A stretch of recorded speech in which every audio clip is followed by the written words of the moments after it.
ভোলার বাজারে শীতকালীন সবজির দাম চড়া, বেড়েছে কাঁচামরিচ, বেগুন, সিম ও টমেটোর দাম। এ নিয়ে আরো জানাতে সরাসরি যুক্ত হচ্ছেন সহকর্মী ছোটন সাহা। ছোটন, দাম নিয়ে কি বলছেন ক্রেতা বিক্রেতারা, জানাবেন বিস্তারিত।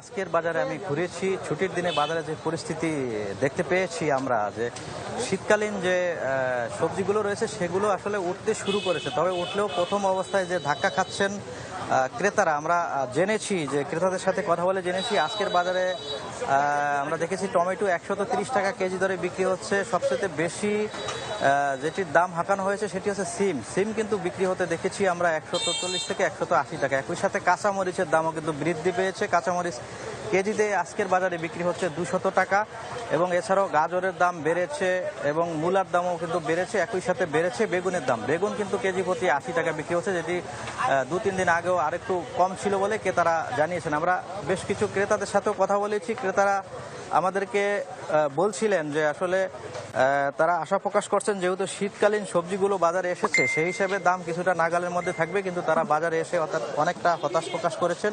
এবং একই সাথে ক্রেতারা বলছিলেন যে বাজার নিয়মিত মনিটরিং না থাকার কারণে ব্যবসায়ীরা কিন্তু বলা যায় এক ধরনের সিন্ডিকেট তৈরি করে এই নিত্যপণ্যের দরদাম বাড়িয়ে দিয়েছেন, এমনটি অভিযোগ কিন্তু বারবার আসছিল। এবং আমরা বিক্রেতাদের সাথেও কথা বলেছি।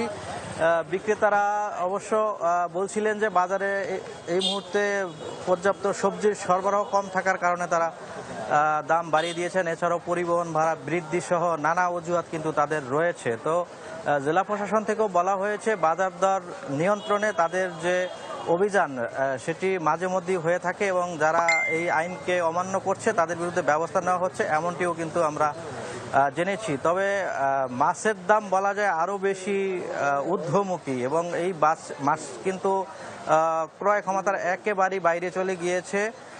তো এ ছিল আমার কাছে ছুটির দিনে বাজার দর পরিস্থিতি নিয়ে সর্বশেষ তথ্য। তোয়া। ছোটন, আপনাকে ধন্যবাদ। দর্শক, ভোলা থেকে নিত্যপণ্যের বাজার দর নিয়ে বিস্তারিত জানাচ্ছিলেন আমাদের সহকর্মী ছোটন সাহা।